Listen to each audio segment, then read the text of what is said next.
IELTS listening practice test 1.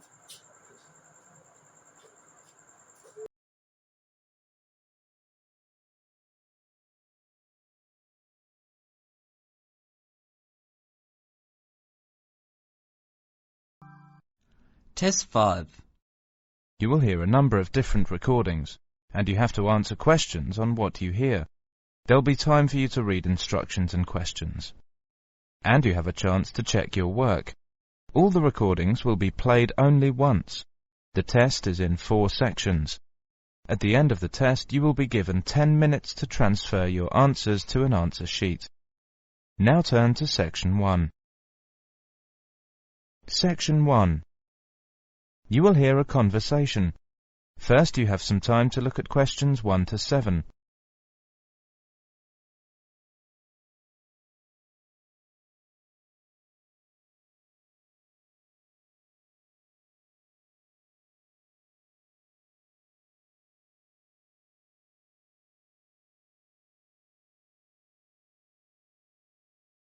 Now listen carefully and answer questions 1 to 7. Hi, Barbara. What will you do this weekend? Well, I'd like to do some shopping, but I have no idea where to go. I've only been here a few days. I was told London is an expensive place to live. Yes, but that's not completely true. London can be an expensive place to live, but if you shop in the right places, you can live relatively cheaply. Is that true? Could you tell me something about the shops? All right. You know food tends to be the cheapest in big supermarkets, like Sainsbury's and Tesco's. Most of them have quite a good variety of food and household items. You can buy your fruit and vegetables on the street. You will find these street markets in almost every part of London. You can also buy clothes, shoes and household items in these markets for a real bargain. Have you got a market list provided by the Student Union? Yes, here you are. This might give you some ideas. Let me see. East Street SE17. This market sells cheap food, clothes and hardware. It's open from 8 a.m. to 5 p.m. Yes, but how can I get there? You can take the underground. We call it Tube. You see, there is a tube station on the list. Let me see. Yes, it's Castle Station. Right. You can get off at the castle. Good. Look at Leather Lane WC1. Yes, that's a good central London market for clothes, food and hardware. It's open at lunchtimes from Monday to Friday. It's near Chancery Lane Station. Well, what about the one in Petticoat Lane? Oh, Petticoat Lane, E1. It sells clothes, shoes and household goods. It opens only on Sunday mornings from 9 a.m. to 12 at noon. Yes, we can get off at Aldgate Station. What about the one in Walthamstow, E17? Oh, that's a big market for clothes and food. It's open from 9 a.m. to 4 p.m. on Mondays to Saturdays, except Wednesdays and Sundays. Let me see. Yes, we can get there on the Central Line. What about Brixton? That's Brixton SW9. It's an indoor and outdoor market with a lively atmosphere. It sells vegetables from all over the world. It opens from 9 a.m. to 6 p.m. on Mondays to Sundays and half day on Wednesdays. Oh, it's close to Brixton Station. Very near my place. Great. It's very convenient. Tell me more details about Camden Lock. Yes, there are several markets on Camden High Street and plenty of shops. They sell fashion clothes, jewellery, recorders and pottery. The most famous one is Camden High Street, NW1. It's good for buying presents. Very close to Chalk Farm and Camden Town Station. I see. It says it opens on Sundays, only from 8 a.m. to 5 p.m. Well, I think these markets might help to keep my costs down. Well, if you need to buy new electrical goods or large household items, you can wait until the January sales when all shops sell goods at discounted prices. Thank you so much for your help, Tom. Should we go to Brixton together this weekend? I'd love to. Oh, I'm afraid I've got to go to a lecture. I'll ring you tonight. Before you hear the rest of the conversation, you have some time to look at questions 8 to 10.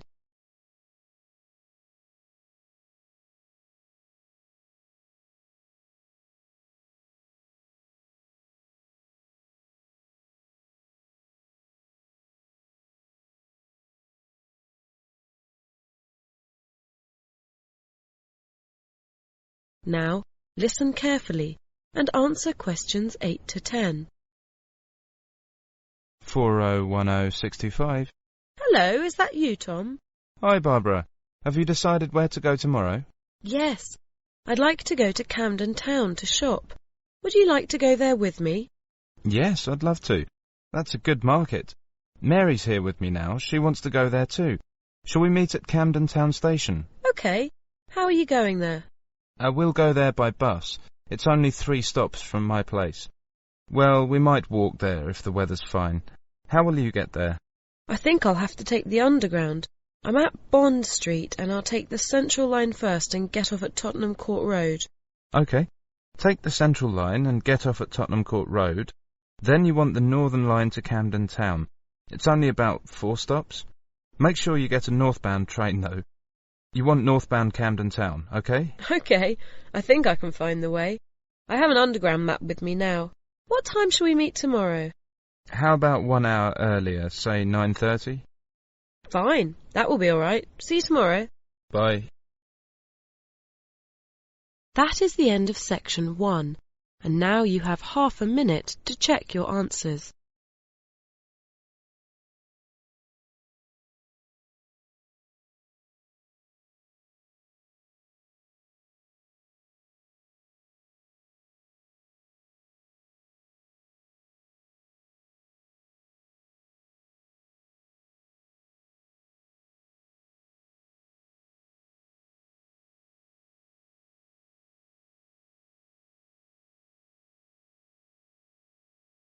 Now turn to section 2. Section 2. You will hear a radio program. First, you have some time to look at questions 11 to 16.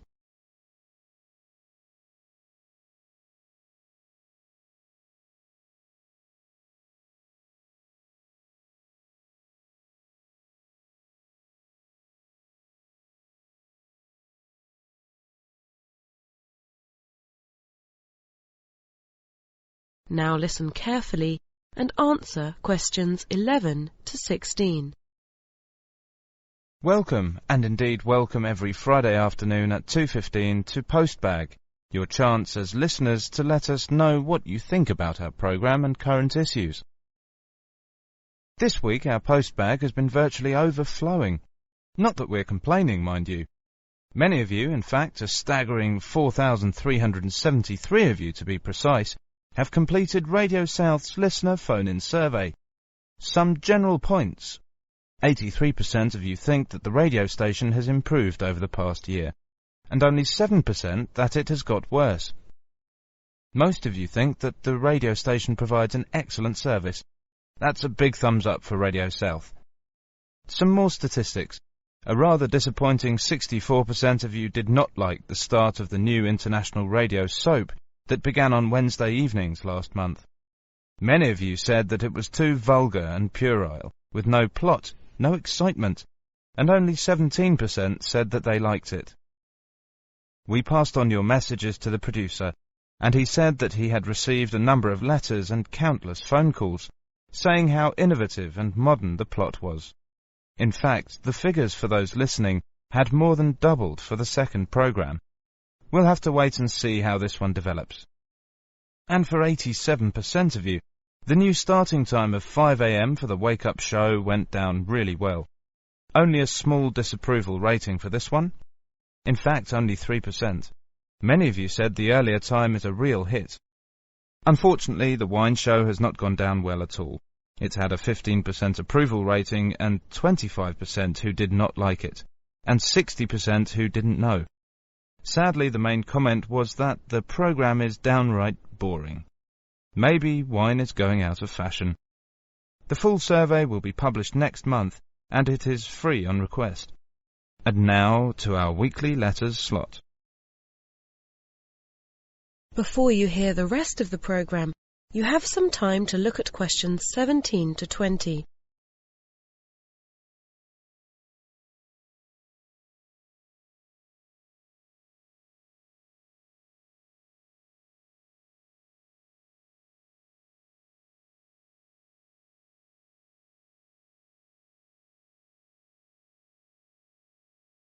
Now listen carefully and answer questions 17 to 20. Sharon from Tasmania has written in to say that she has tried to get through on the telephone to our new message line to leave a message on the voice box, but she finds it too complicated. She says, and I quote, "Every time I press a number after the main menu, the line won't accept my message. It is so frustrating. Maybe your voice box should come with a health warning." Well, I can't tell you that you're not the first person to have complained about this. In fact, we had 67 letters this past week alone, and complaints have been going up at the rate of 10% a week recently, and we're now looking into the problem. On a more cheerful note, Mary from Sydney, Australia, wrote in to say how refreshing and cheerful she found our station was. She says the music and the morning wake-up show she finds really invigorating. We've had lots of similar letters from all around Southeast Asia saying the same thing. From Terry in Auckland, New Zealand, Yuko in Japan and Ahmed in Indonesia. Robin in Australia says it's really an excellent new contribution to the radio scene in the area and encourages us to keep going. Thank you, Robin, for your support. Pangaporn from Thailand wants to know if there are any plans to repeat the English language program, English Worldwide, on Sunday morning at 9 a.m, or whether we're going to expand the program. We've had so many letters over the past weeks. The number of people tuning in has grown tenfold. There are no plans at the moment to increase the 2-hour slot on Friday morning, but if numbers keep increasing at the rate they are, we may have to. Many of you have asked when we are becoming a 24-hour service. The answer is as soon as we can. We now broadcast 19 hours a day and hope to be on air 24 hours a day within the next 6 months. And now it's over to Marco, who's going to look at the latest cinema and video releases. That is the end of section 2. You now have half a minute to check your answers.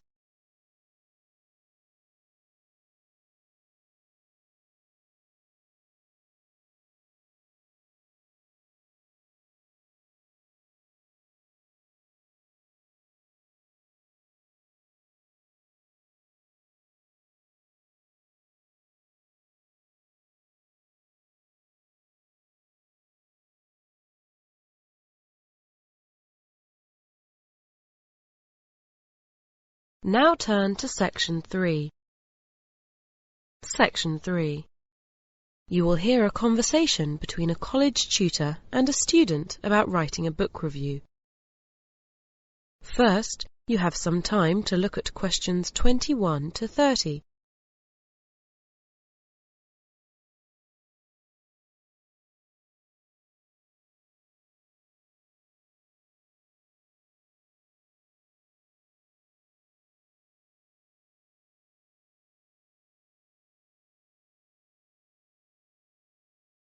Now, listen carefully and answer questions 21 to 30. Oh, hello. Can you spare me a few minutes, please? Yes, of course, Rachel. What can I do for you? It's about the book review you've asked us to write as part of the academic writing course. You said we should ask if we didn't know how to set about it. Okay. Well, sit down and let's talk about it. I presume you've chosen the book you want to write about? Yes. Good. Then have a look at this outline. If we talk it through and you make notes on it, it'll help you to structure your review. Right, first of all, what's the name of the book? The Human Mind. Ah, yes, by Robert Winston. It was tied in with a very good television series, wasn't it? So you should start your review with the title and author. The next question is, what character would you put it in? For example, fiction, history, math? Well, I suppose it's science. Can you limit the field a little? How about popular science? Yes, I think that's more helpful. Then I suppose the subject area is the brain. Okay, and it's important to mention the intended readership, because you can't judge how effective a book is without considering who it's meant for. Well, it doesn't assume you know a lot about the subject, so I say it's for non-specialists. It was promoted in general bookshops. Right. Now the overview. What would you say Winston is trying to do? It's very informative, but I think he's also telling us how to make the most of our brains. Then you should briefly discuss the main topics. I'd recommend mentioning the ones that you found the most significant and interesting. Well, it starts by looking back at the last few thousand years and looks briefly at some of the theories that have been developed about the brain and about its importance. It wasn't always considered as important as we now believe. True. And the next topic? I think it should be the structure and activities of the brain that make it function. I found that chapter very interesting, but it was probably the hardest to understand. I'd probably agree with you. Any more topics you want to mention? Oh, it covers so much, like the emotions, memory, but I think the role of the brain in creating personality should be mentioned, because I think that's an important aspect of the book. And then there's advice on how we can use our brains to boost our intelligence. I've already started acting on some of the suggestions. Good luck. Now let's look at the next section of your review, where you should analyse and evaluate the book. This is the main section where you give your own opinions. This first point is really a question of whether we should take the writer seriously. A musician may be qualified to write about music, but it is not necessary to write about the brain, for instance. Winston is a professor at the University of London, and he's done a lot of research in various medical fields, so he's very well qualified to write about this subject. What would you say are the strengths of the book? It's a complex subject, but he makes it as accessible as it can be for the general reader. That's partly because he illustrates his points with a lot of stories, both about well-known people, like Einstein, and from his own life. Okay. Are there any other strengths you want to add? I was glad he included a word list to explain the meanings of medical terms, and I didn't find any weaknesses. Right. Then that brings us to the conclusion. How would you sum up your overall response to the book? Well, I found it fascinating. I think Winston is quite ambitious in the goal he's set himself, but he's succeeded in reaching it. Well, there you are. You've got the skeleton of your review. Keep that in front of you while you're reading it up, and it should be fine. Thank you very much. You're welcome. That is the end of section 3. You now have half a minute to check your answers.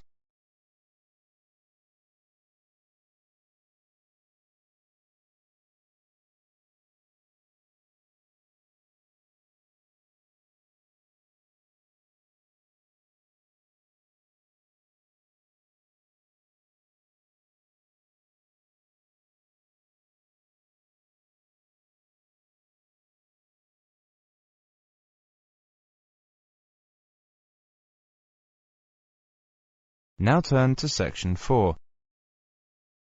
Section 4. You will hear a lecture on the Clifton Suspension Bridge. First, you have some time to look at questions 31 to 33.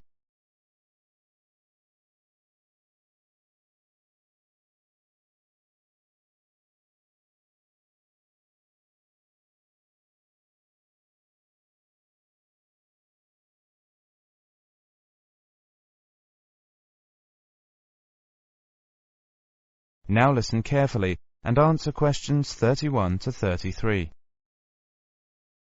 This is the first of a series of lectures on historic engineering structures. Today we're looking at the Clifton Suspension Bridge in Bristol, which we hope to visit later this term, and I'd like to begin with a brief word about the bridge's history and about bridge building in general. Now, people have been building bridges since prehistoric times. Over the centuries, bridge design has evolved using a variety of engineering techniques, but the objective has always been the same: to get to the other side. One of the most basic types of bridge is the arch, and there's evidence from the Middle East that people knew how to construct arches using stone or brick as early as 3200 BC. The stone arch had the advantage of being quite simple to build, and it remained the main type of bridge design from Roman times until the early 1700s. Another type of bridge with a long history is the suspension bridge, where the road is suspended from cables hanging between towers. The first suspension bridges were simple affairs made of rope and wood, and the earliest recorded examples were constructed around AD 550 in China. but rope has limited strength, and it only became possible to build longer bridges when iron became available. The first major iron suspension bridge in Europe, completed in 1826, was the Menai Strait Bridge in Wales. Before you hear the rest of the lecture, you have some time to look at questions 34 to 37.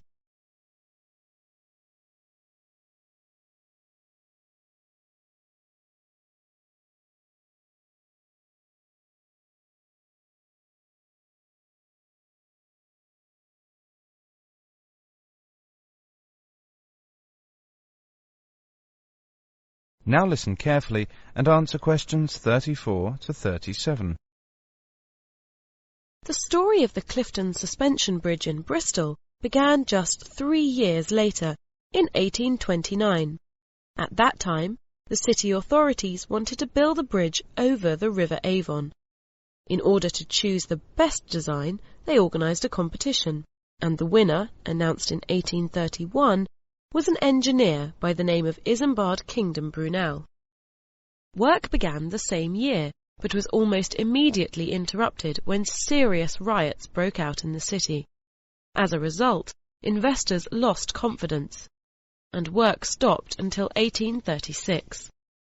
The 2 supporting piers had been completed by 1843, but unfortunately at this point the money ran out, and work on the bridge came to a halt for a second time. Then, in 1851, all the ironwork for the bridge was sold off in order to pay back the creditors, and the project seemed to have reached an end. However, in 1860, there was a stroke of luck when a suspension bridge in London was demolished. That bridge had chains which were almost the same as the ones designed for Clifton, and these chains were available to buy. Events moved quickly after that. Money was raised, and work went ahead again in 1862. The bridge was finally completed amid great celebration 2 years later, in 1864. Before you hear the rest of the lecture, you have some time to look at questions 38 to 40.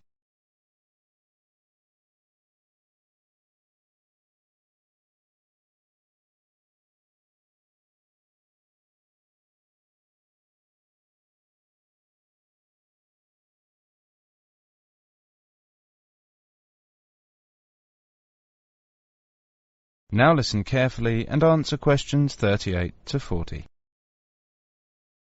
We'll be examining some of the design features in more detail in the second half of this talk, but just as a footnote to this section, it's worth looking ahead to the future and a couple of proposals for super bridges linking not only riverbanks or even countries, but continents. One of these is for a bridge between Alaska and Siberia, which would be 6 lanes wide and 80 kilometers long. The water of the Bering Sea beneath is only about 50 meters deep, but the biggest challenge is the extreme cold of the location. This would restrict construction to 5 months a year and also close the road during winter. There's a different obstacle facing a second proposal, a bridge linking Europe and Africa across the Straits of Gibraltar, and that's the depth of water. Although it's only 28 kilometers across, the water is as deep as 1,500 meters in places. In such deep water, a bridge may not be able to support its own weight, so engineers are considering using bridge structures which have never been attempted before. A third seaway that engineers hope to cross in the near future is the Straits of Messina, between the island of Sicily and mainland Italy. Unlike the other 2 proposals, the Messina Bridge only involves one national government, and the distance is relatively short at 2.5 kilometers, so there's a good chance it will be built. In this case, it's just a matter of who will provide the cash. OK, let's take a break at this point, and then... That is the end of section 4. You now have half a minute to check your answers.